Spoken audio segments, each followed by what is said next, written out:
بسم الله الرحمن الرحيم. الرحمن علم القرآن.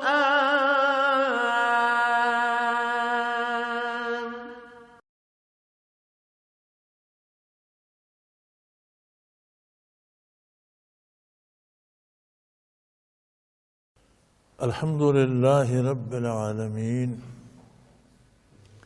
والصلاة والسلام على حبيبه محمد وعلى آله وصحبه أجمعين.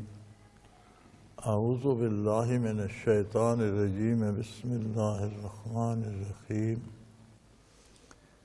يا أيها الذين آمنوا لا تتخذوا عدوي وعدوكم أولياء تلقون إليهم بالمودة وقد كفروا بما جاءكم من الحق يخرجون الرسول وإياكم أن تؤمنوا بالله ربكم إن كنتم خرجتم جهادا في سبيلي وابتغاء مرضاتي تسرون إليهم بالمودة وأنا أعلم بما أخفيتم وما أعلنتم ومن يفعله منكم فقد ضل سواء السبيل.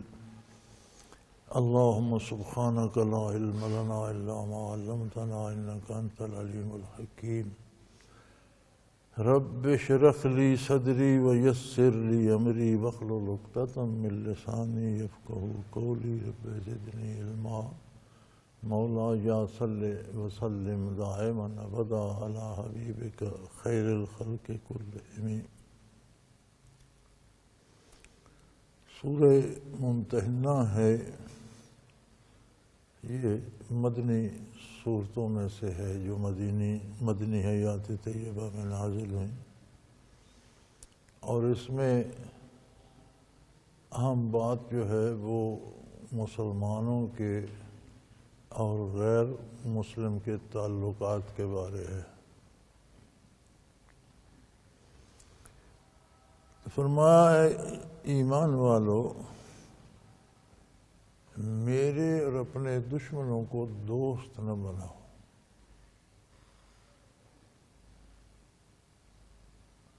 اللہ کے دشمن اس لیے کہ اس کے بھیجے ہوئے رسول صلی اللہ علیہ وآلہ وسلم کی رسالت کا انکار کرتے ہیں، اس کے نازل کردہ دین کا انکار کرتے ہیں، اور تمہارے دشمن اس لیے کہ تمہیں دین کی وجہ سے اس قدر تکلیفیں ایذائیں پہنچائیں گے، ہجرت پر مجبور کر دیا، شہر اور ملک اور جگہ اور رشتے اور جائیدادیں اور مال منال چھوڑ کر نکل جانے پہ مجبور کر دیا.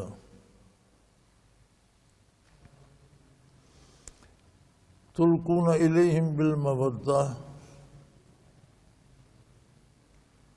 ایسے لوگوں سے پھر دوستی کا پیغام بھیجنا یا دوستی کرنا کسی طور مناسب نہیں. یہ کیسے ہو سکتا ہے کہ پھر ان لوگوں سے دوستی کی جائے؟ وَقَدْ كَفَرُوا بِمَا جَاءَكُم مِّنَ الْحَقِّ، آپ لوگوں کو جس حقیقت سے نوازا گیا اور اللہ کریم کی طرف سے جو حق نصیب ہوا آپ لوگوں کو بصورت نبی کریم صلی اللہ علیہ وآلہ وسلم اور اللہ کا دین اور قرآن اور اللہ کی کتاب، حقائق نازل ہوئے تم پر، وہ اس کا انکار کرتے ہیں اور اس قدر مخالف ہیں کہ یخرجون الرسول وإیاکم، کہ انہوں نے رسول اللہ صلی اللہ علیہ وآلہ وسلم جیسی ہستی کو شہر چھوڑنے پر مجبور کر دیا، اور مہاجرین کو بھی، تم سب کو بھی. جرم کیا تھا؟ ان تؤمنوا باللہ ربکم، صرف جرم یہ تھا کہ تم اللہ پر ایمان رکھتے تھے جو تمہارا پروردگار ہے. یعنی جرم کے بے گناہی میں انہوں نے اس قدر دشمنی کا ثبوت دیا ان کنتم خرجتم جہادا فی سبیلی وابتغاء مرضاتی یسرون الیہم بالمودہ، ایک طرف تو تم اللہ کی راہ میں جہاد کے لیے نکلتے ہو جو رضائے الہی کی طلب ہے، جان حاضر کر دیتا ہے بندہ، جان قربان کرنے کو تیار ہو جاتا ہے، اور اسے مقصد اس کا اللہ کی رضا کو پانا ہوتا ہے۔ تسرون الیہم بالمودہ، پھر خفیہ طور پر ان سے دوستی کی کوشش کرتے ہو۔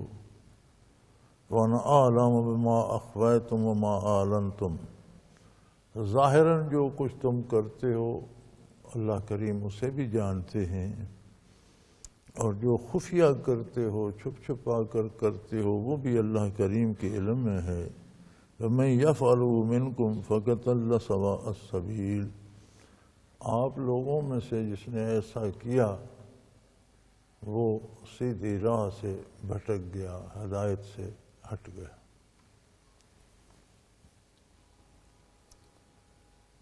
نبی کریم صلی اللہ علیہ وآلہ وسلم نے جب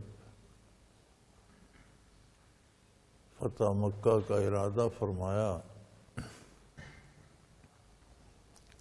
تو ایک غریب کمزور صحابی تھے جن کے بیوی بچے ابھی مکہ مکرمہ میں تھے اور مشرکین مکہ کے رحم و کرم پر تھے،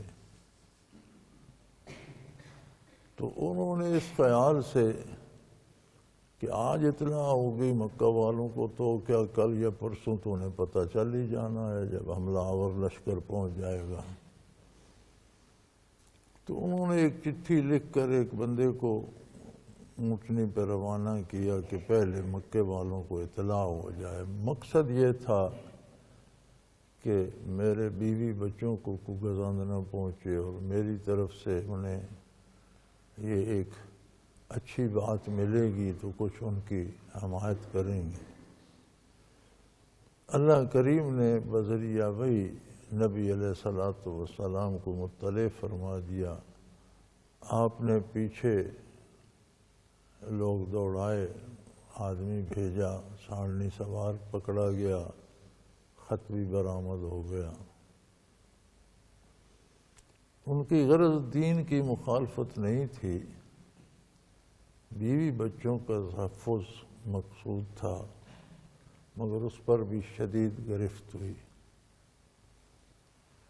لیکن یہ ان کا اللہ کا اور اللہ کے رسول کا معاملہ ہے، رسول اللہ صلی اللہ علیہ وسلم نے انہیں معاف فرما دیا، اللہ نے انہیں معاف فرما دیا۔ آج کا کوئی دانشور یا آج کا کوئی عالم یا آج کا کوئی فرد اس پر اعتراض کرنے کی جرات نہیں کر سکتا، یہ معاملہ ان کا اللہ اور اللہ کے رسول کے درمیان ہے۔ اللہ کے حبیب نے بھی معاف فرما دیا، اللہ نے بھی معاف، لیکن ایک قانون ارشاد فرمایا کہ اپنے کسی دنیاوی فائدے کے لالچ میں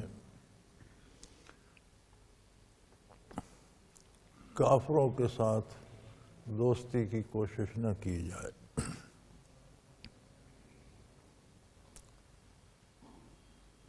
کافروں سے تعلق کی حدود ہیں، پہلے بھی اس پر بہت بات ہو چکی۔ کافر کی جان مال آبرو کو بھی تحفظ ہوگا، اس کے انسانی حقوق بحال ہوں گے، جس طرح مسلمانوں کے بچوں کو تعلیم کی، علاج معالجے کی سہولتیں ہیں، کافر کو بھی، اس کے بچوں کو بھی اسے روزگار کی سہولت بھی دی جائے گی، جان مال آبرو کا تحفظ بھی دیا جائے گا، لیکن دلی دوستی کافر سے حرام ہے۔ جہاں اس سے تعلق کی زد اسلام پر یا اسلامی کسی حکم پر بھی آئے گی تو وہ تعلق حرام ہو جائے گا۔ یعنی کافر سے انسانی تعلقات تو رہیں گے، معاملات، کاروبار ہو سکتا ہے، خرید و فروخت ہو سکتی ہے، معاہدے صلح کے ہو سکتے ہیں، معاشرتی اقدار میں چیزیں ہو سکتی ہیں، لیکن اس حد تک جہاں تک دین پر حرف نہ ہے۔ ایسا تعلق یا ایسا کوئی کام جس سے دین مجروح ہوتا ہو وہ حرام ہے، وہ کافر سے نہیں ہوگا، اور دلی دوستی تو قطعی حرام ہے۔ قرآن کریم کے شان نزول کے تو اسباب ہیں، کیونکہ قرآن کی ترتیب نزولی جو ہے وہ ہے ہی ساری اسباب پر۔ کوئی واقعہ ہوا، اس کے جواب میں کوئی سوال پیدا ہوا، اس کے جواب میں قرآن نازل ہو گیا۔ اس کے دو فائدے رہے ظاہری، جو اس کے بے شمار فائدے ہیں اللہ کی طرف سے، وہ اللہ بہتر جانتے ہیں۔ ظاہراً دو فائدے سامنے ہیں کہ ایک تو وہ سبب نزول کا سبب بنا، تو آیت کے یاد کرنے کا سبب بن گیا کہ کسی بات کی یاد کسی واقعہ سے ہو تو اس واقعہ کے یاد آنے سے وہ بات یاد آ جاتی ہے۔ واقعات عموماً یاد رہتے ہیں۔ دوسرا فائدہ یہ ہوا کہ اس کے معنی کی تعیین ہو گئی کہ سوال یہ تھا، اس کے جواب میں یہ آیت آئی تھی، اس کا مفہوم یہ بنتا ہے۔ تو حضور اکرم صلی اللہ علیہ وآلہ وسلم نے اس موضوع پر جب اس کے معنی ارشاد فرما دیے تو یہ بات بھی طے ہو گئی۔ لیکن جب کوئی آیت نازل ہوتی تھی تو حضور ارشاد فرماتے تھے کہ یہ فلاں سورت کا حصہ بنے گی، اور فلاں آیت کے بعد یا فلاں آیت کے پہلے فلاں جگہ لکھی جائے گی۔ جو ترتیب لوح محفوظ میں قرآن کی ہے یا علم الہی میں ہے، وہی قرآن کی ترتیب ہمارے پاس ہے۔ قرآن کی جو تحریر کی ترتیب ہے یہ الگ ہے، نزول کی ترتیب الگ ہے۔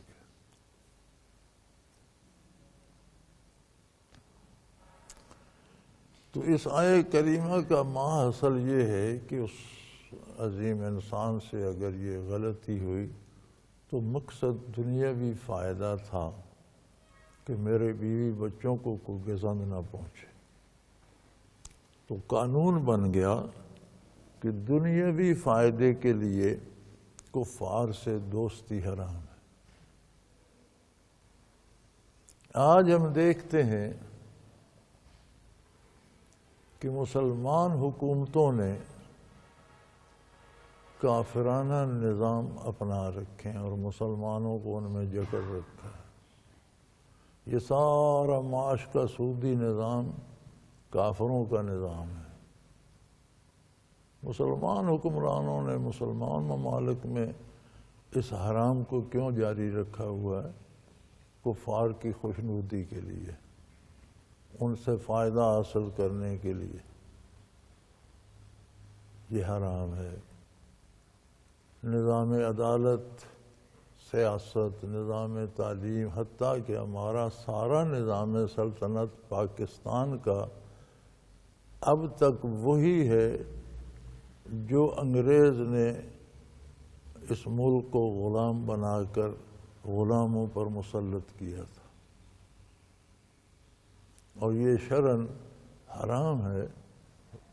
اس کے ذمہ دار جو لوگ ہیں ان میں حکمران بھی ہیں اور ہم بھی ہیں۔ حکمرانوں پہ بھی ذمہ داری عائد ہوتی ہے کہ وہ کافروں کو خوش کرنے کے لیے مسلمانوں کو کافرانہ نظام میں جکڑے ہوئے ہیں اور ان پر کافرانہ نظام مسلط کیا ہوا ہے۔ یہ تو پتہ تب چلے گا جب جواب دہی ہوگی۔ چند دن دنیاوی زندگی ہے، بیت رہی ہے، جو قبر میں پہنچ چکے ہیں انہیں سمجھ آ چکی ہوگی، جب ہم جائیں گے تو ہم بھی بھگت لیں گے۔ اللہ کریم معاف فرمائے۔ اس کے ذمہ دار ہم بھی ہیں۔ ہم بھی جب حاکم چنتے ہیں، ووٹ دیتے ہیں، تو ہمارے سامنے بھی ہمارے دنیاوی فائدے ہوتے ہیں، دین یا سچ یا صداقت دیکھ کر ہم ووٹ نہیں دیتے، اور یہ رویہ شرعاً حرام ہے۔ ایک شخص کو آپ ملک کی باغ ڈور سونپنے کے لیے ووٹ دے رہے ہیں تو گویا آپ یہ گواہی دے رہے ہیں کہ یہ بندہ دیانتدار بھی ہے، امانت دار بھی ہے، اور جس کام کے لیے اسے ہم ووٹ دے رہے ہیں اس کا اہل بھی ہے۔ یہ ووٹ اس بات کی گواہی ہے، دلیل ہے، شہادت ہے۔ حکمران بھی آج خود تو نہیں بن جاتے، ہم ہی ووٹ دیتے ہیں۔ تو بنیادی طور پر اس سارے کافرانہ نظام کو جاری رکھنے کے ذمہ دار ہم بھی ہیں۔ ہمارے یہاں تحریکیں اور موومنٹ چلتی رہتی ہیں، حکومت گرا دو اور نظام بدل دو۔ یہ بدل دینے والے بھی نظام نہیں بدلیں گے، نہ یہ نظام بدلنا چاہتے ہیں۔ یہ بھی اقتدار کے لالچ میں نظام کی بات کر کے یا مختلف ہیلے بہانے کر کے چاہتے ہیں کہ ان سے اقتدار چھین لیں، ہمیں مل جائے۔ جب یہ چھیننے والی ہے، ہم 70 برسوں سے یہ کھیل دیکھ رہے ہیں۔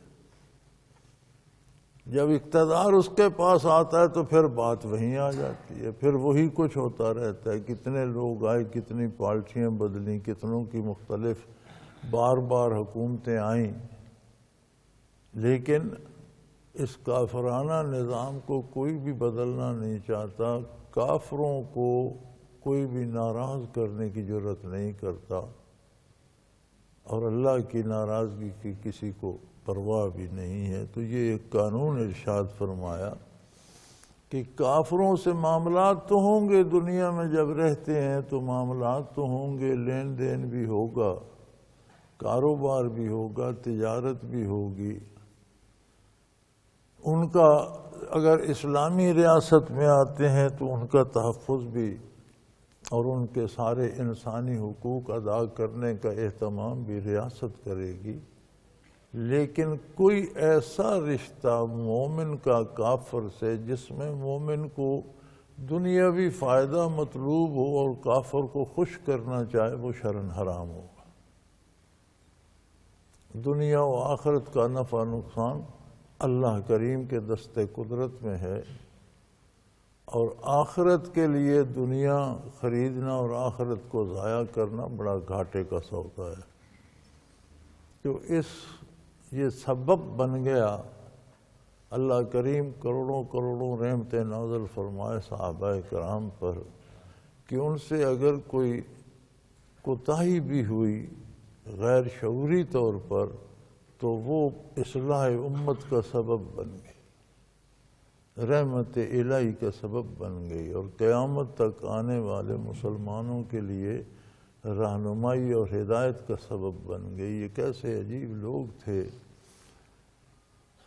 کہ اگر بتقاضائے بشریت ان سے کوئی غلطی بھی ہو گئی تو اس پر احکام نازل ہوئے، اس کی اصلاح کی گئی، جو قیامت تک کے مسلمانوں کے لیے ہدایت کا سبب بن گئی۔ فرمایا تم یہ لالچ رکھتے ہو کہ کافر خوش ہوں گے اور ہم سے راضی ہوں گے تو ہمارا دنیاوی فائدہ ہوگا، ایسا ہرگز نہیں ہے۔ کافروں سے بھلائی کی امید نہ رکھو۔ ان یثقفوکم یکونوا لکم اعداء، اگر تم ان کے قابو چڑھ جاؤ تو تم دیکھو گے وہ تم سے کتنی دشمنی رکھتے۔ یبسطوا الیکم ایدیہم، وہ تمہیں ہاتھوں سے بھی ایذا دیں گے، وَأَلْسِنَتُهُمْ بِالسُّوءِ، اور زبانوں سے بھی دکھ پہنچائیں گے۔ وَدُّوا لَوْ تَكْفُرُونَ، ایک ہی بات پر وہ راضی ہو سکتے ہیں کہ تم بھی ایمان چھوڑ دو، کافر ہو جاؤ، پھر وہ تمہارے ساتھ خوش ہو جائیں گے۔ اس آیہ کریمہ کی حقیقت کو دیکھنے کے لیے آج کے ان کفار کا حال بھی دیکھ لیں جن کے پاس مسلمان قیدی قابو آگے، جن کے یہ افغان امریکہ جنگ میں ہی دیکھ لیں، جو مسلمان قیدی امریکنوں کے قابو چڑھے، چلو قیدی کی آزادی سلب کر لی جاتی ہے، انسانی حقوق تو نہیں، باقی تو اسے زندہ رہنے کا، لباس پہننے کا، سونے جاگنے کا، اپنے طور پر عبادت کرنے کا اسے حق ہوتا ہے۔ لیکن انہوں نے اس حد تک وحشت کی گوانتانامو بے میں کہ ان میں سے چھوٹ کر آئے، انہوں نے جو لکھی سوانح اور حالات لکھے، بے لباس کر دیا گیا سب کو۔ میں ملا عبدالسلام کی حکایت پڑھ رہا تھا جو انہوں نے اپنے بارے لکھی۔ ملا عبدالسلام ضعیف سفیر ہوتے تھے پاکستان میں، کتنے بڑے عہدے کا پڑھا لکھا آدمی، کس سٹیٹس کا بندہ تھا، اور ماتے ہم سے لباس چھین لیے گئے اور ہم ننگے تیمم کر کے بیٹھ کر نمازیں بھی پڑھا کرتے تھے۔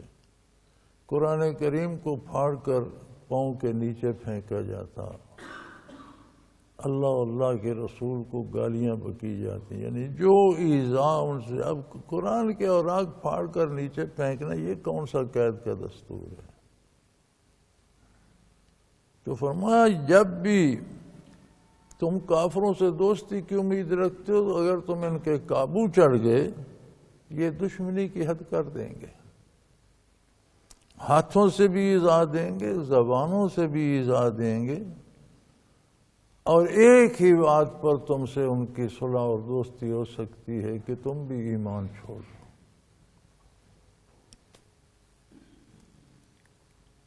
اور ہمارے آج کے حالات بھی اس بات کے شاہد ہیں کہ ہماری کافروں سے تھوڑی بہت جو دوستی چل رہی ہے، وہ اسلام پر عمل کر چھوڑ کر چل رہی ہے۔ ہم بھی ان کے ساتھ سودی نظام میں جکڑ گئے، زندگی کے ادوار اور زندگی کے حالات ان جیسے بنا لیے، کھانا پینا ان کے ساتھ حرام میں شریک ہو گئے، نظام آئے زندگی کو، اسلام کو اور اسلامی طرز حیات کو چھوڑ کر ہم نے تو لباس تک ترک کر دیا مسلمانوں جیسا، اور کفار جیسا حلیہ، کفار جیسا لباس، یعنی چھوٹی چھوٹی چیزوں میں بھی مار کھا گئے۔ تو فرمایا یہ دنیا کا لالچ کس لیے؟ لن تنفعکم ارحامکم ولا اولادکم یوم القیامہ، قیامت کو مال یا اولاد کام نہیں آئے گا کہ مال کے لالچ میں تم کفار سے دوستی کر لو، یا اپنے بچوں کے تحفظ کے لالچ میں یا ان کی حفاظت کے لالچ میں کافروں سے دوستی کر لو، تو یہ بچے، اولاد یا مال قیامت کو کام آئے گا؟ قیامت کو یہ تو نہیں پوچھا جائے گا دنیا میں تو نے دولت کتنی چھوڑی، اور یہ تو نہیں پوچھا جائے گا اولاد کتنی تھی، کردار دیکھا جائے گا۔ یفصل بینکم، اللہ کریم تمہارے درمیان فیصلے فرمائیں گے، وہ تمہارے عقیدے اور کردار کی بنیاد پر ہوں گے، مال اور اولاد کی بنیاد پر نہیں۔ واللہ بما تعملون بصیر، اور اللہ کو کوئی احتیاج نہیں کہ کوئی بتائے گا۔ یہ عدالتیں ہیں دنیاوی، جھوٹے گواہ پیش ہوتے ہیں، کبھی گواہیاں ثابت نہیں ہوتی، گناہگار بری ہو جاتے ہیں، بے گناہ پھانسی چڑھ جاتے ہیں۔ وہاں ایسا نہیں ہے، جو کچھ تم کرتے ہو اللہ کریم خود ملاحظہ فرما رہے ہیں، خود دیکھ رہے ہیں۔ تمہارا سارا کردار اللہ کے روبرو ہے، تم جو سوتے جاگتے، چلتے پھرتے، بولتے کرتے ہو وہ بھی اللہ دیکھ رہا ہے، جو تم سوچتے، جو ارادے رکھتے وہ بھی اللہ دیکھ رہا ہے۔ ہر چیز اللہ کریم کے سامنے ہے، وہ اپنے علم کے مطابق فیصلے فرمائے گا۔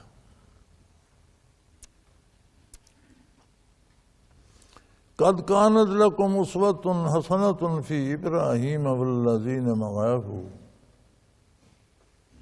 کفر اور مسلمان اور کافر کے رشتے میں، کفر اور اسلام کے تعلق میں بہترین قابل تقلید مثال جو ہے وہ ابراہیم علیہ السلام اور ان کے ساتھ جو لوگ اسلام لائے ان کی ہے، ان کے ساتھیوں کی ہے، ابراہیم علیہ السلام میں اور زندگی میں اور ان کے ساتھیوں کی حیات میں بہترین مثال موجود ہے کہ کفر و اسلام کا تعلق کیا ہوگا۔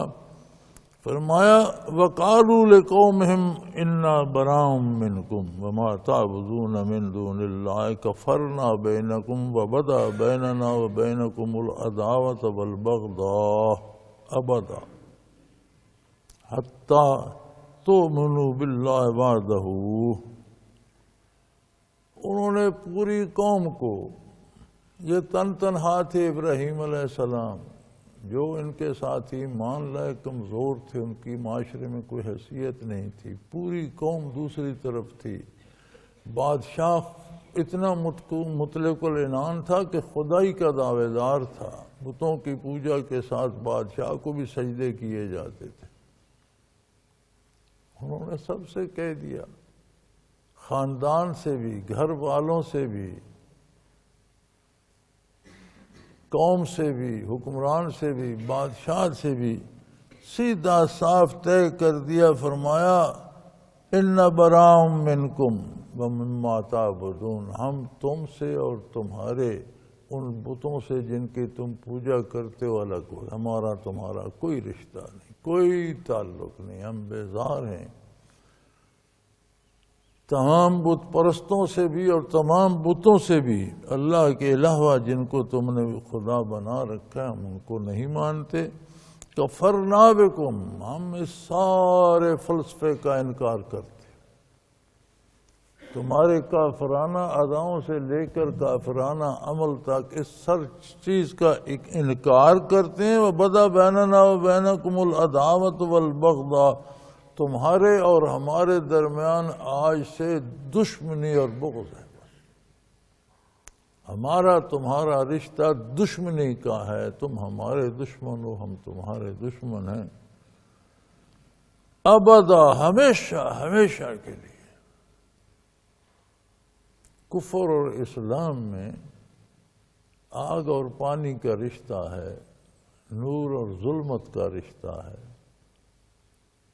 دشمنی ہے، مخالفت ہے، عداوت ہے، اور ایک دوسرے کو اچھا نہ سمجھنا، بغض ہے، ہمیشہ ہمیشہ کے لیے۔ حتیٰ تؤمنوا باللہ وحدہ، ہاں ایک شرط ہے کہ تم کفر چھوڑ کر اسلام قبول کر لو، پھر ہمارے بھائیو، پھر دوستی ہو سکتی ہے، پھر تعلق بن سکتا ہے، پھر رشتہ بن سکتا ہے، لیکن کافر کافر بھی رہے اور مومن کا رشتہ بھی ہو، حتیٰ کہ کافر باپ ہو، بیٹا مسلمان ہو تو وہ باپ کی وراثت کا مستحق نہیں ہوتا، نہ باپ بیٹے کی وراثت کا کوئی حق رکھتا ہے۔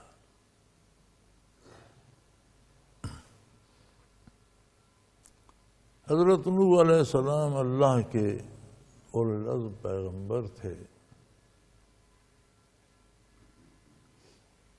950 برس تبلیغ کی اور قوم نہ مانی، چند افراد ان کے ہمراہ ہوئے، 950 برس ایذائیں، تکلیفیں، دکھ برداشت کیے، بالآخر دست بدعا ہوئے کہ بار الہ یہ مان کر دینے والے نہیں، انہیں تباہ کر اور ان سب کو لا تذر علی الارض من الکافرین دیارا، روئے زمین پر ایک کافر بھی زندہ نہ چھوڑ، انہیں تباہ کر دے، اس لیے کہ ان کی نسلوں سے بھی بھلائی کی امید نہیں، وَلَمْ يَلِدُوا إِلَّا فَاجِرًا كَفَّارًا، ان کی آئندہ نسلیں بھی بدکار اور کافر ہی ہوں۔ تو ان کی دعا مقبول ہوئی اور صرف وہ چند افراد بچے جو ایمان لائے تھے، ساری انسانیت جو بھی روئے زمین پر اس وقت انسانی آبادی تھی غرق ہو گئی۔ ایک سگا بیٹا بھی تھا ان کا، ان کی بیوی کفار کے ساتھ غرق ہو گئی جس کی عمر ان کے ساتھ گزری تھی، بیٹے کو غرق ہوتے دیکھ کر ان کے دل سے دعا نکلی کہ اللہ میرے خاندان کا فرد ہے اور آپ کا وعدہ تو تھا کہ تمہارے خاندان کو محفوظ رکھوں گا، ان ابنی من اہلی، تو میرا بیٹا بھی تو میرے خاندان سے، فرمایا انہ لیس من اہلک، اس کا آپ کے خاندان سے کوئی تعلق نہیں، اس کا آپ سے کوئی رشتہ نہیں۔ انہو عمل غیر صالح، اس کے کام غیر صالح ہیں، اس کا عقیدہ اور اس کا کردار کافروں جیسا ہے، تو نسبی بیٹا ہو لیکن آپ سے اس کا کوئی تعلق نہیں، کوئی رشتہ نہیں۔ تو فرمایا ابراہیم علیہ السلام نے یہی کیا، اور جو چند افراد ان کے ساتھ ایمان لائے تھے کہ انہوں نے پوری قوم کو حکومت، سلطنت، ریاست، بادشاہ سب کو جواب، بلکہ فرمایا ہم تمہارے بتوں سے بھی کوئی تعلق نہیں، اور سب کا انکار کرتے ہیں، اور ہمیں تمہاری اور ہماری دشمنی ہے، اور ہمیشہ کے لیے ہاں ایک بات پہ صلح ہو سکتی ہے کہ تم ایمان لے آؤ، اللہ کی توحید قبول کر لو، سوائے ایک والد سے انہیں اتنی رعایت کی کہ اس کے ایمان لانے کی انہیں امید تھی کہ میرے کہنے سے ہو سکتا ہے ایمان لے آئیں، تو ان سے بھی وہ وعدہ نہیں، نجات کا وعدہ نہیں، کہ فرمایا یہ وعدہ کیا اللہ قول ابراہیم لأبیہ لأستغفرنہ لک ما املک لک من اللہ من شیء، ان سے یہ وعدہ فرمایا کہ ابا جی میں آپ کے لیے دعا کروں گا، لیکن میں آپ کا کوئی فیصلہ نہیں کر سکتا، میں آپ کے لیے کسی فیصلے کا کوئی اختیار نہیں رکھتا۔ دعا تو ایک ہمبل درخواست ہوتی ہے، ایک عاجزانہ درخواست ہوتی ہے، میں اللہ کریم کی بارگاہ میں دعا کروں گا کہ آپ کو توبہ کی توفیق دے دے، وعدہ نہیں کرتا کہ آپ کی نجات ہو جائے گی، کیونکہ میرے اختیار میں نہیں ہے۔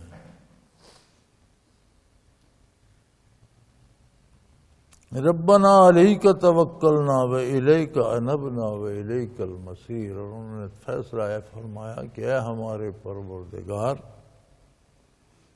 ہم آپ پر بھروسہ کرتے ہیں، مادی وسائل کفر کی طرف زیادہ ہیں، اقتدار و اختیار کافروں کے پاس ہے، حکومت و سلطنت کافر کی ہے، خدائی کا دعوے دار ہے، فوجیں، لشکر، عدالتیں سب اس کی ہیں، مال و دولت سب اس کے پاس ہے، مادی وسائل اس کے پاس ہیں، لیکن ہمارے پاس تو اے پروردگار تیری ذات ہے، ہم تجھ پہ بھروسہ کرتے ہیں، وَإِلَيْكَ أَنَبْنَا، اور تیری طرف ہی رجوع کرتے ہیں، ہمیں ان کی کوئی پرواہ نہیں، ہم تیرے ساتھ، تیری ذات کے ساتھ، تیرے احکام کے ساتھ، تیرے حبیب کے ساتھ، تیری کتاب کے ساتھ وابستہ رہنا چاہتے ہیں۔ وَإِلَيْكَ الْمَصِيرُ، چونکہ بالآخر ہر ایک نے پلٹ کر آپ ہی کی بارگاہ میں آنا ہے۔ یہ وقتی عارضی باتیں ہیں، اقتدار و اختیار، دولت دنیا، حکومت اور طاقت، یہ وقتی باتیں ہیں، بالآخر ہر کوئی عاجز و ماندہ، مجبور و بے بس تیری بارگاہ میں دست بستہ کھڑا ہوگا۔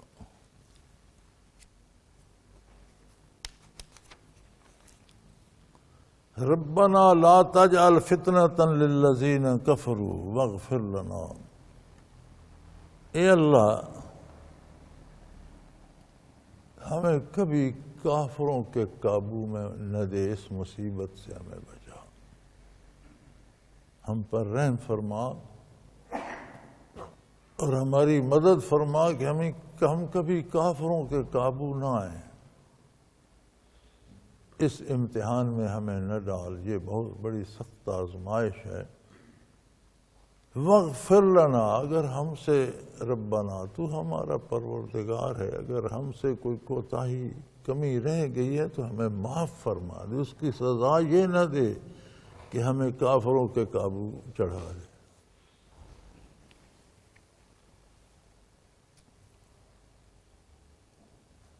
یہ ساری باتیں قرآن کریم کی بڑی رہنمائی فرماتی ہیں۔ ابراہیم علیہ السلام اور اللہ کے بندے اس بات سے پناہ مانگتے ہیں کہ یا اللہ، کسی دنیاوی فائدے کے لیے ہم کافروں کے ہتھے نہ چڑھ جائیں، چونکہ دنیا میں نہیں رہنا، پلٹ کر تیری بارگاہ میں آنا ہے، اور اگر ہم سے کوئی قصور ہو جائے تو اسے معاف کر دے۔ اس کی سزا یہ نہ دینا کہ ہمیں کافروں کے قابو چڑھ جائیں۔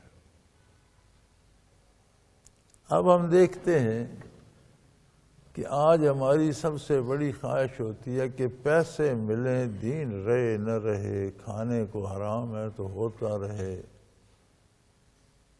گھر مکان بیچ کر، زمینیں بیچ کر، ادھار لے کر دارالکفر جانے کی ساری کوشش کرتے ہیں کہ وہاں کیا ہوگا، پیسے ملیں۔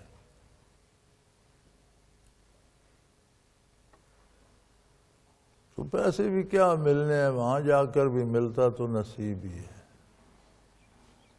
پھر وہاں جا کر پھر بڑا لمبے لمبے فون اور خط لکھتے ہیں، ای میل کرتے ہیں، جی حلال گوشت نہیں ملتا،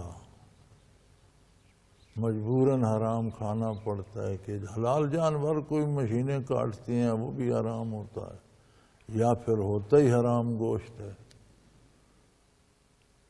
تو میں انہیں کہا کرتا ہوں کہ تم یہاں سے دال سبزیاں کھا کھا کر گئے ہو، دیہات میں کون سا گھر ہے جہاں روز گوشت پکتا تھا؟ یہ تو اب کوئی خوشحالی آ گئی، ورنہ کہاں لوگ تو کوئی کسی کا جانور، کوئی ٹانگ شانگ کسی بیل گائے بکری بھیڑ کی ٹوٹ جاتی ذبح کرتے تو گوشت کھاتے تھے، یا کوئی قربانی کی عید پہ گوشت ہوتا تھا، یا کوئی شادی وادی ہوتی تو گوشت، ورنہ کون یہاں روز گوشت کھاتا؟ ملتا ہی نہیں تھا، کسی میں جرات ہی نہیں ہوتی تھی۔ مچھلی حلال ہے وہ کھا لو،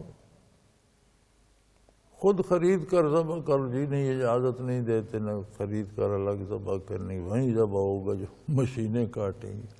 تو وہی وہاں لینے کیا گئے ہو؟ یہاں بھی دارالاسلام نہیں ہے، پاکستان دارالاسلام نہیں ہے۔ اس کی وجہ یہ ہے کہ اسلامی نظام مسلمان حکمرانوں کا یہاں تھا، جب انگریز آئے تو انہوں نے سارے ادارے، تعلیمی ادارے، عدالتی نظام، معاشی سارا کچھ بند کر کے اپنا کافرانہ نظام رائج کیا، اور علماء حق نے اسے دارالحرب قرار دیا۔ انگریز چلے گئے، لیکن اگر انگریز دارالاسلام میں آ کر رہیں تو وہ کفر ہو جاتا ہے؟ نہیں، انگریز کا ضابطہ لاگو ہو جائے تو دارالحرب بن جاتا ہے۔ تو قانون تو سارے وہی ہیں جو انگریز نے بنائے تھے، تو پھر اب یہ دارالاسلام کیسے ہو سکتا ہے؟ وہی فتویٰ چل رہا ہے، یہ دارالحرب ہے۔ لیکن یہاں ایک بچت ہے کہ زبردستی کسی کو حرام کھانے پہ مجبور نہیں ہونا پڑتا۔ جو حلال کھانا چاہتے ہیں اللہ انہیں نصیب کرتا ہے، جو نیکی کرنا چاہتے ہیں اسے نیکی سے، عبادت سے، دینی تعلیم حاصل کرنے سے کوئی روکتا نہیں ہے۔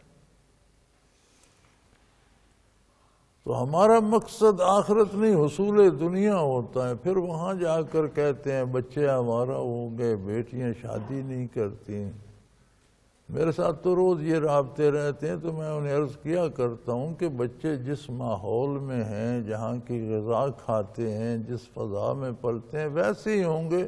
تم کون سے انہیں بیت اللہ شریف لے گئے تھے کہ یہ پارسا نہیں ہوئے؟ تم نے بھی تو انہیں دارالکفر میں جا کر کافروں کے ہاں غرق کیا، حرام کھلایا، ماحول کافرانہ میسر کیا، تو ویسے ہی بنیں گے جیسا وہاں کا ماحول ہے۔ تو فرمایا اب انہوں نے تو سارے دنیاوی اسباب چھوڑ کر پھر یہ دعا بھی کی کہ اللہ ہم سے کوئی کوتاہی بھی ہو جائے تو اس کی سزا یہ نہ دینا کہ ہم کافروں کے ہتھے چڑھ جائیں۔ گویا یہ بھی گناہوں کی سزا ہے کہ کوئی اسلامی ماحول کو چھوڑ کر کافرانہ ماحول میں چلا جائے تو یہ اس کے کسی گناہ کی سزا ہے۔ فرمایا وَاغْفِرْ لَنَا رَبَّنَا، ہمارے پروردگار ہمیں معاف فرما دینا، اِنَّكَ أَنْتَ الْعَزِيزُ الْحَكِيمُ، اس لیے کہ تو غالب ہے، زبردست ہے، کوئی تجھ سے بھاگ نہیں سکتا، کوئی تیری گرفت سے جا نہیں سکتا، الا یہ کہ تو معاف فرما دے، اس کے علاوہ کوئی چارہ نہیں، اور تو حکیم ہے۔ تو دنیا میں مہلت دیتا رہتا ہے، بندہ غافل ہو جاتا ہے، سمجھتا ہے میرا کوئی کچھ بگاڑ ہی نہیں سکتا، یہ تیری حکمت ہے، تو نے مہلت دے دی۔ بندہ اس غلط فہمی میں پڑ جاتا ہے میں نے یہ بھی کر لیا میرا بگڑا تو کچھ نہیں. پھر دوبارہ یہ بات دہرائی لقد کان لکم فیہم اسوۃ حسنۃ لمن کان یرجو اللہ والیوم الآخر، کہ اے وہ لوگو جو اللہ کو چاہتے ہو، اللہ کی رضا کے طالب ہو، اللہ کی خوشنودی کے طالب ہو، اور اپنی آخرت سنوارنا چاہتے ہو، ہمیشہ کا گھر اچھا حاصل کرنا چاہتے ہو، وہاں کی سہولتیں حاصل کرنا چاہتے ہو، اللہ کی نعمتیں پانا چاہتے ہو، تو پھر یہ انداز جو ابراہیم علیہ السلام کا اور ان کے ساتھیوں کا تھا، اس میں بہترین قابل تقلید مثال ہے جس کی تقلید کی جا سکے. اسوۃ حسنہ خوبصورت مثال ہے کہ اس کی پیروی کی جائے.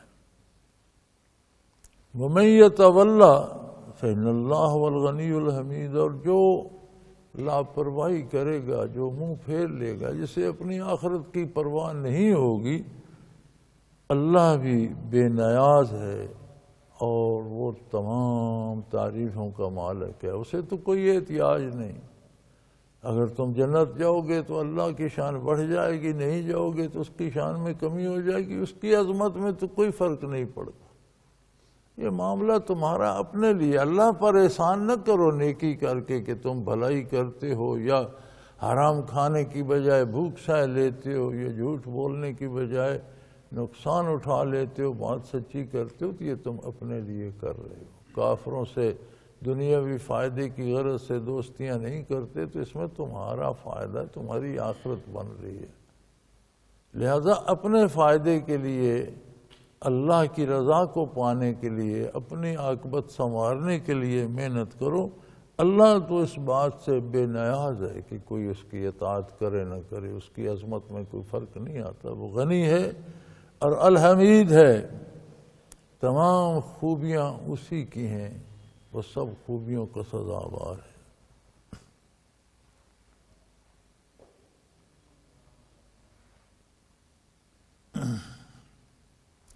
عسى الله أن يجعل بينكم وبين الذين عاديتم منهم مودة والله قدير والله غفور رحيم. اگر تم اللہ پر بھروسہ کرو تو اللہ قادر ہے، تمہاری ایک شان، ایک عظمت، ایک آن بن جائے گی. کافروں کو بھی تمہارے اصول اور قاعدوں کا پتہ ہوگا اور انہیں لحاظ کرنا پڑے گا، پھر وہ بھی حدود و قیود میں آ کر تم سے دوستی کریں گے. انہیں یہ پتہ ہوگا کہ ان سے یہ بات نہیں منوائی جا سکتی، دوستی کی یہ حدود و قیود ہیں، اور اللہ قادر ہے، وہ کافروں کو بھی تمہارا محتاج کر دے گا. انہیں بھی ضرورت پیش آ جائے گی کہ تم سے معاہدہ کیے بغیر ان کی گزر بھی نہیں ہوتی. تو اللہ کریم ایسے حالات بنا دیتے ہیں. میری ایک دفعہ ہمارے حکمرانوں سے ملاقات ہوئی، بات ہو رہی تھی، تو میں نے ان سے عرض کیا کہ آپ قبلہ و کعبہ امریکہ کو سمجھ کر ساری کافرانہ ادائیں اپنائے ہوئے ہیں، حالانکہ ہم ان کے محتاج نہیں ہیں. کہنے لگے وہ کیسے؟ میں نے کہا آپ یہاں سے نکلیں، افغانستان اس کے خلاف ہے، ایران اس کے خلاف ہے، آگے چلتے جائیں عراق اس کے خلاف ہے، لیبیا اس کے خلاف ہے، امریکہ تک جتنی ریاستیں آتے ہیں آپ گنتے جائیں، سب امریکہ کے خلاف. دوسری طرف سے واپس آئیں، روس اس کے خلاف ہے، آگے پھر افغانستان آ جاتا ہے، درمیان میں چند یورپی ریاستیں ہیں، وہ بین بین ہیں، ادھر بھی ہیں ادھر بھی ہیں. اس سارے دائرے میں ایک پاکستان ہے جو اس کی دوستی کا دم بھر رہا ہے. تو اس سے آپ کی ضرورت ہے یا آپ کو اس کی ضرورت ہے؟ دشمن تو اس کے زیادہ ہے، محتاج آپ بنے ہوئے ہیں. تو ایک مرحوم و مغفور اخبار نویس بھی پاس بیٹھے تھے، ان کا وصال ہو گیا، بہت عظیم انسان تھے اور بڑے معروف تھے. جب ہم اٹھ کر باہر آئے تو مجھے کہنے لگے کہ ہماری مجبوری ہے کہ ہم یہ بات چھاپ نہیں سکتے، ورنہ یہ بات اتنی قیمتی تھی کہ ہر پاکستانی کو بتائی جاتی، لیکن ہم مجبور ہیں، حکومت کا کنٹرول ہے، ہم ایسی باتیں چھاپ نہیں سکیں گے۔ تو فرمایا اللہ قادر ہے، اگر تم اپنے آپ پر ڈٹ جاؤ، اپنے دین پر ڈٹ جاؤ، تمہاری اقدار مضبوط ہوں اور کافروں کو یہ یقین ہو کہ یہ اس سے پیچھے نہیں ہٹیں گے، تو پھر ان شرائط پر بھی تم سے دوستی کر لیں گے جن میں تمہارا دین بھی محفوظ رہے اور کافروں سے معاملات بھی چلتے رہیں، کاروبار بھی چلتا رہے، لین دین بھی ہوتا رہے، لیکن تمہارا دین اس سے محفوظ رہے۔ اللہ قادر ہے، تم اللہ پر بھروسہ کرو تو وہ قادر ہے تمہارے اور ان کے درمیان تعلقات بھی بنا دے گا، کیونکہ ہر چیز پہ قادر ہے۔ واللہ قدیر، وہ جو چاہے کر سکتا ہے۔ واللہ غفور الرحیم، اور وہ بڑا معاف کرنے والا اور رحم کا۔ آج توبہ کر لو، آج اپنی اقدار کو زندہ کر لو، آج اپنا ایک معیار بنا لو، تو جو آج تک کر چکے ہو وہ معاف کرنے والا ہے، وہ اسے معاف کر دے گا، وہ رحم کرنے والا ہے، وہ بہت بخشنے والا ہے، تمہاری پچھلی لفظ سے معاف کر دے گا اور تمہیں بھی ایک عزت و احترام دے گا، اور کفار کو بھی پتہ ہوگا۔ اب نبی کریم صلی اللہ علیہ وسلم سے کفار نے صلح کے جو معاہدے کیے تو کفار کو پتہ تھا کہ دین کی حدود سے تو یہ پیچھے نہیں آئیں گے، اس کے باوجود پھر معاہدے کیے نا، اور پھر کفار نہیں توڑے بھی۔ یہود مدینہ نے کیا، میثاق مدینہ کی بڑی ہمارے سیاستدان مثال دیتے ہیں، میثاق مدینہ میں یہود نباہ نہ کر سکے، دیش نکالا بھی انہیں دیا گیا اور قتل بھی کیے گئے۔ اہل مکہ نے معاہدہ کیا، 2 سال بعد نباہ نہ کر سکے، انہوں نے توڑا، ان پر حملہ ہوا اور مکہ مکرمہ فتح ہو گیا۔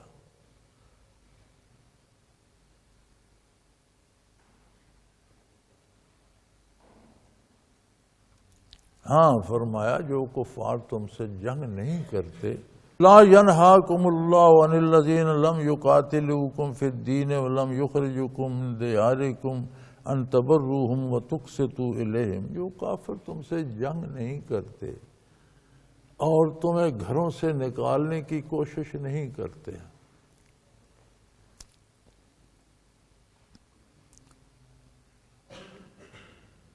نبی کریم صلی اللہ علیہ وسلم کی تشریف آوری اور صحابہ کرام کی عظمت کہ مدینہ منورہ کو بھی اس سے اللہ نے بڑی عظمتیں دی۔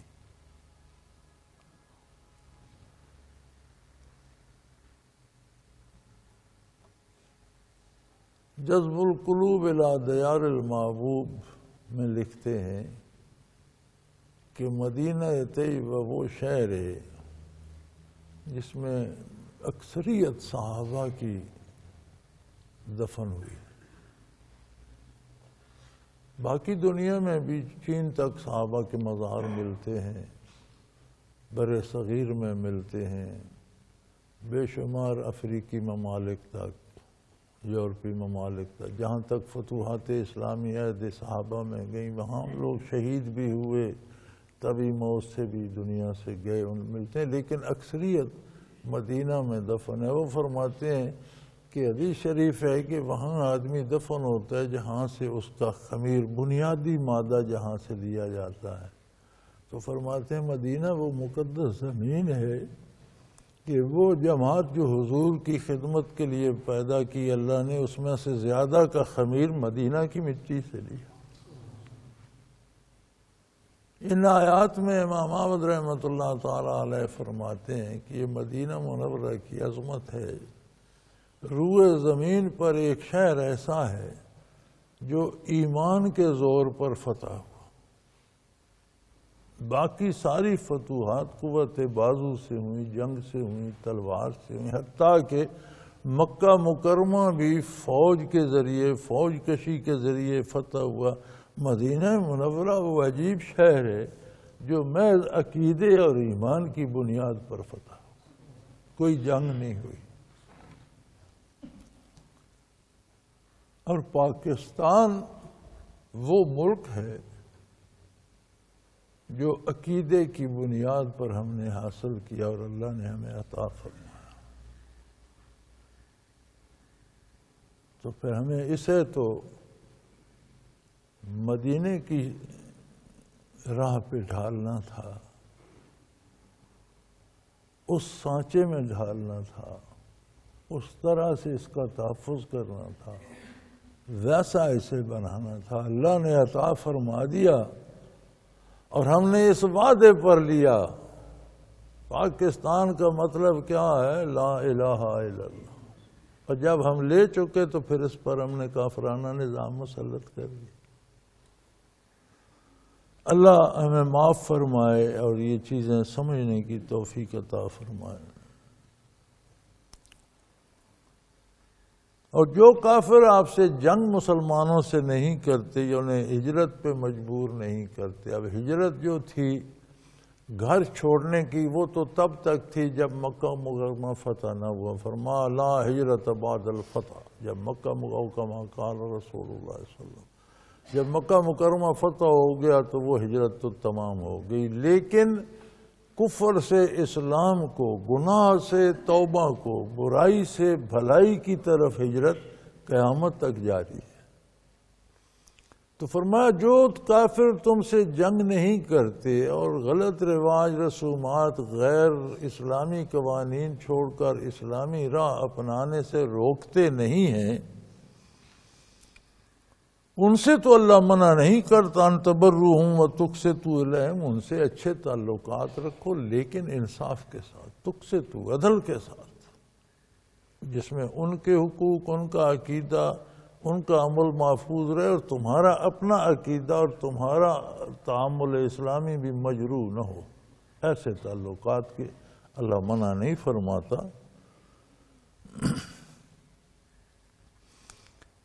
اور عدل کے ساتھ رہو، کافر سے بھی تعلق ہو تو انصاف کے مطابق ہو، مومن سے رشتہ ہو تو تقاضا ایمان کے مطابق ہو۔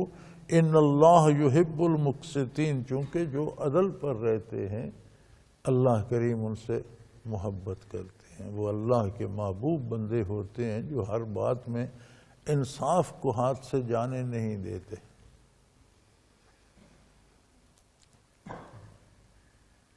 انما ینہاکم اللہ عن الذین قاتلوکم فی الدین واخرجوکم من دیارکم وظہروا علی اخراجکم ان تولوہم، اللہ نے ان کفار سے دوستی کرنے سے منع فرمایا ہے جو تم سے جنگ کریں، تم پر جنگ مسلط کریں یا پھر تمہیں اپنے دین سے نکالنے کی کوشش کریں۔ اخرجوکم من دیارکم، تمہارے گھروں کو برباد کریں، تمہارے ملکوں کو اجاڑیں، تمہیں ہجرتوں پر گھر چھوڑنے پر مجبور کریں، یا تمہارے عقیدے کو تباہ کریں اور تمہیں کفر کی طرف ہانک کر لے جانا چاہیں، اور جو تمہارے نکالے جانے پر ان کافروں کے مددگار بھی ہوں، ایک وہ کافر جو تمہیں دین سے نکلنے پہ مجبور، دوسرے وہ جو ان کی مدد کر رہے ہیں، ان سے اللہ نے منع فرمایا ہے کہ ان سے دوستی کا کوئی جواز نہیں ہے، ان سے دوستی نہیں کی جا سکتی، اس کی کوئی صورت نہیں بنتی۔ وَمَن يَتَوَلَّهُمْ فَأُولَٰئِكَ هُمُ الظَّالِمُونَ، اور اس کے باوجود اگر تم دعوے اسلام کے ساتھ پھر کافروں سے، ان کافروں سے دوستی کرو جو مسلمانوں کو تباہ کر رہے ہیں، ان کے گھر اجاڑ رہے ہیں، ان کے ممالک تباہ کر رہے ہیں اور انہیں دین سے نکل جانے کی دھمکیاں دے رہے ہیں اور کافر بنانے پہ تلے ہوئے ہیں، اگر ان سے دوستی کرو گے تو تم بہت بڑے ظالم ہو، اس سے بڑے ظلم کی کوئی اور توجیہ نہیں، یہ بہت بڑا ظلم ہے۔ پھر ایک قانون ارشاد فرمایا کہ جنگ میں یا ویسے ہجرت میں بھی، یا ایھا الذین آمنوا اذا جاءکم المؤمنات مہاجرات فامتحنوہن، کچھ خواتین کافروں سے ہجرت کر کے ان کے قابو سے بھاگ کر مسلمانوں کے پاس آ جاتی ہیں تو ان کو آزماؤ، پرکھو، جانچو کہ واقعی اسلام کی خاطر آئی ہے یا اور کوئی مقصد ہے۔ کوئی جاسوسی کے لیے بھی آ سکتی ہے، کوئی گھریلو ناچاکی کے پہ بھی، اس کا عقیدہ تو درست نہیں، عقائد تو کافرانہ ہے، خامد کے پاس رہنا نہیں چاہتی تھی، بھاگ کر اسلامی ریاست میں آ گئی۔ فرمایا ایسی جو عورتیں ہوں گی وہ کافروں کو لوٹا دی جائیں گی۔ ہاں، جو کافر عورت ایمان قبول کر لے اور ہجرت کر کے گھر چھوڑ کر اسلامی ریاست میں پہنچ جائے، پھر کافر کا اس کے ساتھ کوئی تعلق نہیں۔ تم اپنی آزمائش کر لو، حقیقت حال دلوں کے بھید تو اللہ عالم بایمانہن، ان کے قلبی عقائد تو اللہ بہتر جانتا ہے، لیکن ظاہری پوری تحقیق کر لو۔ اگر واقعی وہ مسلمان ہو کر آ گئی ہے، فَإِنْ عَلِمْتُمُوهُنَّ مُؤْمِنَاتٍ، اگر تمہیں یقین ہو گیا ہے کہ اس نے ایمان کی بنیاد پر ہجرت کی لی ہے، فَلَا تَرْجِعُوهُنَّ إِلَى الْكُفَّارِ، کیونکہ ہجرت میں یہ معاہدہ تھا کہ مکہ سے کوئی بھاگ کر اگر مسلمانوں کی پناہ میں جائے گا تو اہل مکہ کو واپس کریں گے، اور مسلمان کوئی مکہ والوں کے پاس آ گیا تو وہ لوٹایا نہیں جائے گا۔ تو مکہ مکرمہ سے کچھ خواتین بھی بھاگ کر ہجرت کر کے مدینہ منورہ چلی گئیں۔ مکہ والوں نے مطالبہ کیا کہ انہیں واپس کیا جائے معاہدے کے مطابق، تو حضور اکرم صلی اللہ علیہ وسلم نے فرمایا کہ معاہدہ مردوں کے بارے ہے، خواتین کے بارے نہیں ہے، خواتین نہیں لوٹائی جائیں گی۔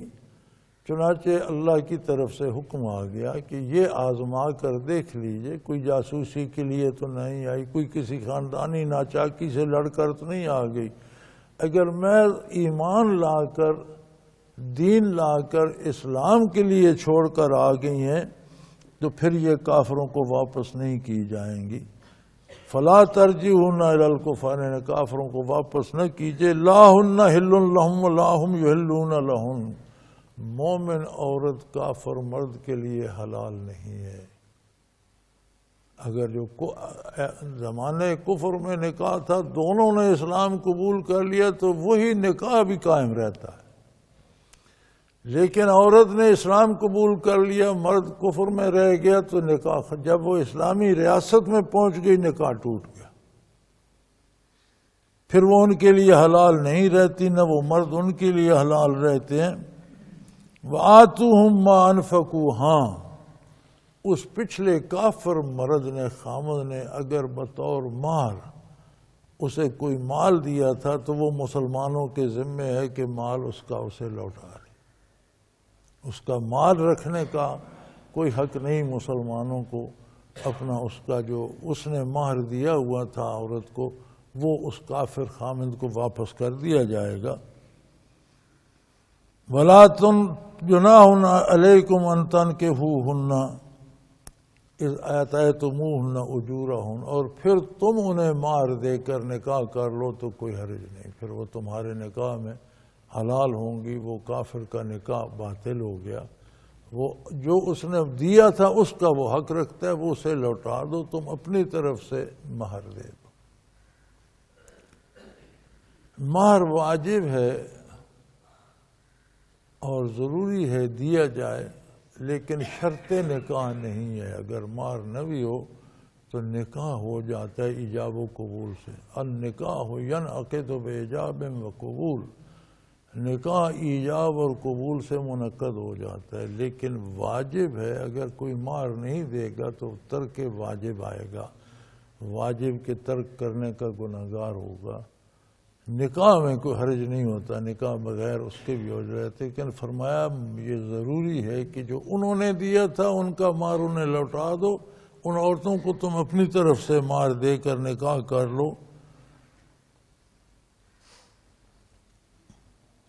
وَلَا تُمْسِكُوهُنَّ بِإِثْمِ الْكَوَافِرِ، اگر وہ عورتیں کافر ہیں یا تم نے ہجرت کی اور تمہاری بیوی نے اسلام قبول نہیں کیا تو ایسی خواتین کو اپنے پاس مت رکھو، انہیں کفار ہی کو لوٹا دو۔ ہاں تمہیں بھی یہ حق ہے کہ اگر اس عورت کو کوئی مال دے چکے ہو بصورت مہر یا کسی طرح تو واپس لینے کا حق رکھتے ہو. کفار سے کہو کہ اپنی بیٹی، اپنی بہن، اپنی بیوی لے جاؤ اور اتنا مہر جو میں نے اسے دیا تھا میرا واپس کر دو، وہ تمہارا حق ہے. وَلْيَسْأَلُوا مَا أَنفَقُوا، جو انہوں نے دیا تھا ان کا لوٹا دو جو تم نے دیا ہے.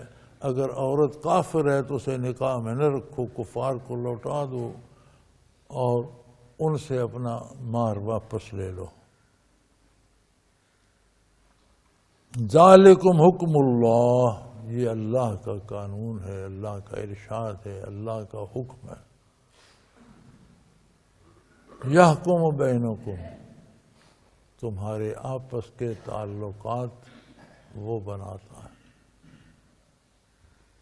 مومن کے لیے یہ بات باعث صد افتخار ہے کہ اس کے سونے جاگنے، خرید و فروخت، دوستی دشمنی، نکاح طلاق کے سارے پروگرام اللہ کی طرف سے آتے ہیں جو حق ہوتے ہیں اور دونوں عالم میں مفید. اور یہ کتنا اعزاز ہے کہ اس کے ساتھ واللہ یحکم، اللہ تمہارے پروگرام بناتا ہے. تم کتنے عظیم اور خوش قسمت اور خوش نصیب انسان ہو کہ تمہارے جینے مرنے کے انداز و احکام اللہ خود بنا کر بھیجتے ہیں. واللہ علیم حکیم، اور اللہ کریم بہتر جاننے والے بھی ہیں اور صاحب حکمت بھی ہیں. یعنی جو نظام وہ دیتے ہیں اس کے نتائج، اثرات اس دنیا میں اس دنیا میں کیا ہوں گے وہ سب وہ جانتے ہیں. اور وہ حکیم ہیں، وہ جانتے ہیں کہ کون سا حکم کہاں کیسے ہونا چاہیے. سب، کوئی شریعت کا حکم مصلحت کے خلاف نہیں ہوتا، دشوار نہیں ہوتا، مصیبت کا سبب نہیں بنتا. اگرچہ ہمارے حکمران تو کچھ نہ کچھ فرماتے رہتے ہیں. اگلے دن زرداری صاحب کا بیان تھا کہ اسلام کی پرانی جو تشریح ہے اس پر آنکھیں بند کر کے یقین نہیں کرنا چاہیے. یعنی جو نبی کریم نے فرمائی، جو صحابہ نے کی، جو آج تک علماء حق سینہ بسینہ امانتاً، اب یہ پرانی ہو چکی ہے. اب اسلام کی تشریح نئی کی جائے اس کو نہ مانا.